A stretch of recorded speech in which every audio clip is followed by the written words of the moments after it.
pourriez gagner beaucoup plus en jouant plusieurs jours à ce genre de jeu.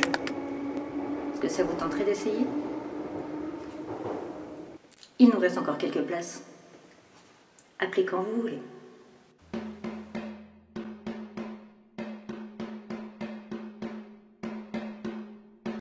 Squid Game, c'est la série du moment. C'est la série de la rentrée 2021 sur Netflix. Ce n'est pas possible d'être passé à côté puisque, même si vous ne l'avez pas vu, entre les mimes sur les différents réseaux sociaux, entre les filtres, que ce soit Instagram, Facebook, entre les TikTok, etc., c'est assez difficile de passer à outre, sachant qu'ils en parlent même aux informations, donc vous êtes obligé d'en avoir entendu parler, sinon je ne sais pas où vous vivez. Et sans parler des nombreux youtubeurs qui ont fait des vidéos dessus, ce que je fais aussi, donc je ne suis pas du tout originale. Mais j'ai essayé de l'être, un minimum. J'ai donc décidé de ne pas parler des joueurs, même si je suis habillée en une des joueuses. J'ai décidé de ne pas parler des organisateurs. J'ai décidé de ne pas m'étendre sur le vieux, sur 001, puisque ce serait relativement dégueulasse. Et maintenant que je vous ai mis une image extrêmement répugnante en tête, je vais pouvoir commencer.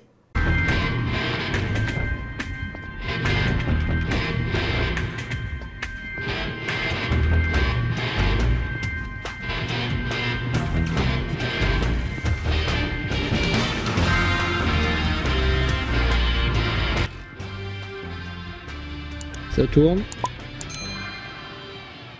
J'ai personnellement choisi de me centrer sur les hommes en rose, puisque j'ai pas spécialement vu de théorie sur eux. Et celles que j'ai vues ne me conviennent pas vraiment. J'ai donc décidé de vous donner la mienne. Bien évidemment, c'est une théorie, si vous n'êtes pas d'accord, n'hésitez pas à donner la vôtre en commentaire. Avant de vous parler de ma théorie, je vais d'abord casser la théorie principale, qui est celle du Dakji, c'est-à-dire, vous savez, le carton qu'il lance au début avec le recruteur. Et je vous laisse aussi choisir la couleur. Comme Seong Ji-hoon choisit le carton bleu et qu'il devient un joueur, le 456, la théorie veut que si vous choisissez le carton bleu, vous devenez un joueur, et si vous choisissez le carton rouge, vous devenez un homme en rose. D'ailleurs, dans une interview, le réalisateur a dit qu'il s'appelait les managers, et je préfère les appeler comme ça parce que homme en rose, c'est pas super crédible, je suis désolée. Et donc, la théorie du Dakji ne me convient pas, puisque quand on voit les différents recrutements, certains joueurs ont choisi le carton rouge. C'est la NJ du montage qui vous parle. C'est pour vous dire tout simplement que si la majorité des joueurs ont choisi le bleu, c'est probablement parce que le bleu est une couleur d'espoir et une couleur rassurante, alors que le rouge représente plus la colère. Après voilà, c'est encore une de mes théories que j'avais oublié de mettre dans la vidéo. Sur ce, bonne continuation. Mais là où j'ai vraiment commencé à me poser des questions, c'est lors du jeu 1, 2, 3 soleil. Donc très vite. En effet, de chaque côté de la poupée, il y a un manager, les ronds, qui sont dans des positions très droites, le dos bien droit, les bras le long du corps, jambes légèrement écartées et ne bougent pas. Et que ce soit au premier coup de feu, que ce soit au premier mouvement de panique, ils ne bougent toujours pas.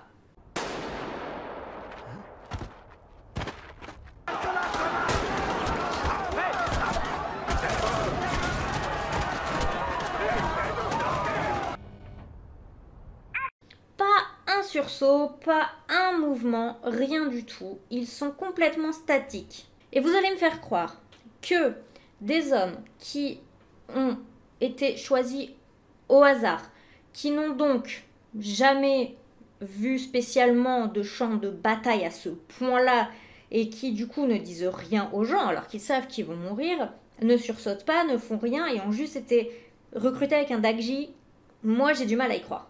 J'ai donc réfléchi, oui, ça m'arrive. Quels hommes, et uniquement des hommes puisqu'il n'y a aucun manager femme, sont entre guillemets habitués aux coups de feu, aux hurlements, au sang, aux cadavres, etc. Mais aussi, donc, ce sont des gens qui sont capables d'utiliser des armes, puisque les triangles ont des mitraillettes, les carrés ont des pistolets, et pouvant tuer sans le moindre remords des tas de personnes, mais aussi en respectant leur hiérarchie, qui est rond, triangle, carré, qui savent s'occuper de suivre les ordres de manière très simple, être très ordonnés, des militaires. Car, voilà ma théorie, les managers sont d'anciens militaires. Non, ce n'est pas vrai. C'est impossible. Afin d'étayer ma théorie, j'ai décidé de faire des recherches sur le fonctionnement du service militaire en Corée du Sud, puisqu'il est différent de la France, car en effet, il est encore aujourd'hui obligatoire. Il faut savoir qu'il est réservé aux hommes, ce qui expliquerait du coup que les managers soient uniquement des hommes. Il est obligatoire pour tous les hommes âgés de 18 à 28 ans et doit durer 2 ans. C'est un peu comme si on était des camarades de chambrée. C'est quoi des camarades de chambrée? Les potes qu'on se fait à l'armée. On tire et on s'entraîne ensemble. Et il est d'ailleurs conseillé de le faire le plus vite possible, comme ça après vous êtes tranquille. Les 6 premières semaines sont consacrées aux tâches les plus ingrates, et ensuite vous choisissez dans quel type d'armée vous allez être, donc l'armée de terre, air ou mer, mais vous ne choisissez pas votre poste. Bien sûr, les apprentissages sont classiques pour des militaires, c'est-à-dire se servir d'une arme, obéir, respecter sa hiérarchie, etc. Il y a des gardes toutes les nuits et de temps en temps des missions sur le terrain. Et après, je suppose que l'homme décide s'il reste ou non dans l'armée, s'il retourne à la vie civile, ce genre de choses. Par contre, j'ai eu du mal à trouver la durée réelle d'un soldat de terrain, c'est-à-dire au bout de combien de temps il peut prendre sa retraite. D'un côté, j'ai lu qu'il pouvait être sur le terrain jusqu'à 35 ans, mais c'est en Asie, donc c'est peut-être pas forcément le cas. Et de l'autre, en France, je sais que ça peut durer 20 ans. Donc si on dit qu'ils peuvent demander leur retraite au bout de 20 ans, ça fait que les hommes demandent la retraite entre, on va dire, 38 et 48 ans. Mais on reviendra un petit peu sur l'âge après. Revenons donc à nos managers, afin de voir si mes recherches peuvent correspondre un petit peu à leur fonctionnement, etc. Un passage qui m'a intéressée, c'est quand le carré explique que les identités des managers ne sont pas dévoilées. Nous ne divulguons ni les visages, ni les informations de nos employés aux participants. C'est une mesure nécessaire pour assurer confidentialité et intégrité des jeux.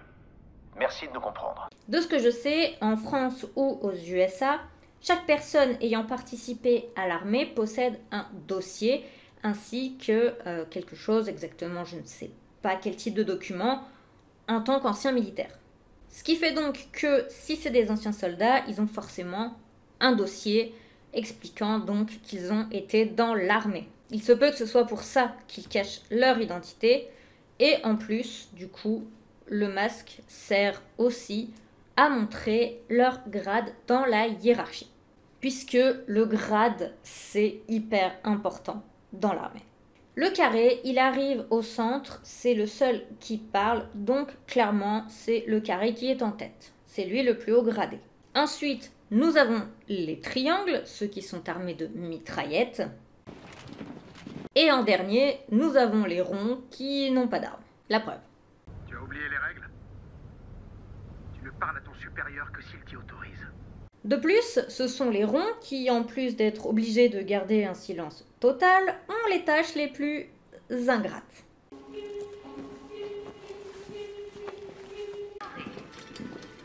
À tous les joueurs, mettez-vous en ligne et prenez votre repas.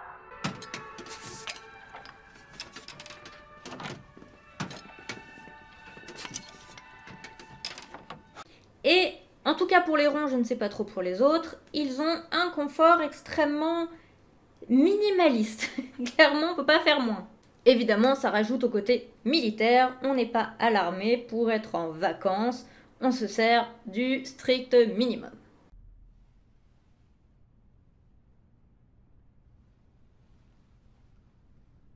Et puis, comme je l'ai dit au début, et c'est ça qui m'a fait tiquer, c'est cette façon de se tenir debout, très droit, jambes très légèrement écartées pour vraiment tenir un maintien au sol, et la façon dont les triangles, par exemple, tiennent leur mitraillette, c'est-à-dire qu'ils la tiennent sur le côté, très légèrement tournée vers le sol pour éviter, je suppose, le moindre souci, tout en ayant la capacité de la tourner d'un coup le plus rapidement possible. Et un autre point que j'ai trouvé plutôt intéressant, pour ceux qui le savent, il y a un flic infiltré, donc déguisé en manager. Il suit donc un autre et il grimpe dans des couloirs et tout ça pour sortir, faire leur truc. Je n'en dirai pas plus, je veux pas trop spoiler non plus. Mais il passe devant une bombe. Le flic commence à poser des questions, mais le manager y met un terme de manière très claire. Les VIP? C'est qui? Ça nous regarde pas. Et donc en plus du coup de ne pas avoir besoin de savoir ce qui se passe, ils ont la possibilité de mettre une fin complète au Squid Game. Et ce, en sauvant le maximum de personnes. Et pourtant, ils ne semblent pas du tout y penser. Ça a vraiment un côté militaire qui obéit aux règles de manière simple et stricte. Et là, vous vous dites peut-être, ok Angie, t'es mignonne, mais pourquoi d'anciens militaires accepteraient de travailler dans une organisation parfaitement illégale? Rassurez-vous, pour que ma théorie soit complète, j'ai aussi réfléchi à ce point-là. Cette idée m'est venue d'une autre série, qui est la série Sherlock de la BBC, la version moderne avec Benedict Cumberbatch et Martin Freeman. Et donc précisément le docteur Watson, qui est un ancien militaire qui a été blessé au combat et qui donc a été rapatrié. Et il y a deux phrases précisément qui m'ont fait réagir. Vous avez vu beaucoup de blessés? De morts violentes? Oui, oui. Et traversé pas mal d'épreuves sans doute?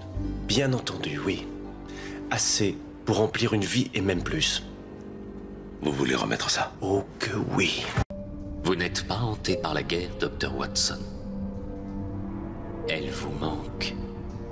Et si, pour diverses raisons, les managers seraient des personnes qui ont été remerciées par l'armée, mais à qui ça manque?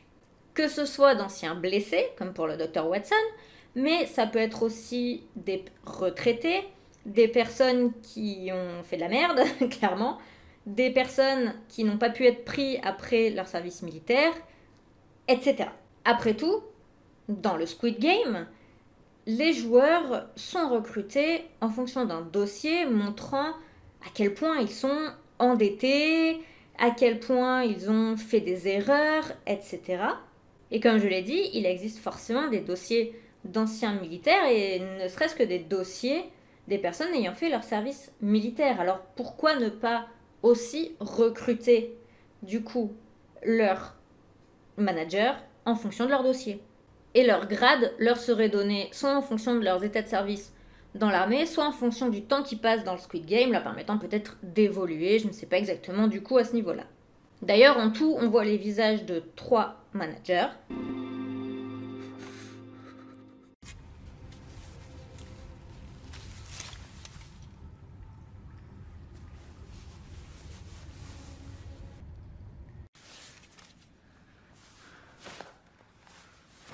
Je ne suis pas très douée pour deviner les âges, mais je dirais qu'ils ont, on va dire, entre 20 et 40 ans, ce qui correspondrait déjà aux dates que j'ai pu donner, et du coup à la possibilité, en effet, que certains aient arrêté après le service militaire et arrêté pendant l'armée ou aient été retraités. Je pense que j'ai fait le tour de mes arguments par rapport du coup à cette théorie disant que pour moi les managers sont d'anciens militaires. J'en profite pour vous dire que j'ai fait une vidéo sur la série Alice in Borderland que beaucoup de gens regardent du coup maintenant après Squid Game, donc je vous mets le lien, n'hésitez pas à aller la voir aussi. N'hésitez pas à me donner votre avis là-dessus en commentaire puisque comme je l'ai dit, c'est une théorie, je n'ai pas plus de preuves que ce que j'ai dit, je n'ai pas entendu en tout cas d'interview le disant, donc voilà. Dites-moi ce que vous en pensez, je serai ravie de lire vos propres théories. Sur ce, je vais vous faire de gros bisous et je vous dis à la prochaine puisque je ne sais pas quand est-ce que je vais refaire une vidéo n'ayant pas encore trouvé de thème. Et de toute façon, mes vidéos sont assez aléatoires dans le temps actuellement. Donc voilà, je vous dis en tout cas, je l'espère à bientôt. Et sinon, je suis très active sur Twitch, donc n'hésitez pas. Les liens sont tous dans la barre de description. Il y a Instagram, Twitter, Twitch. N'hésitez pas à venir là.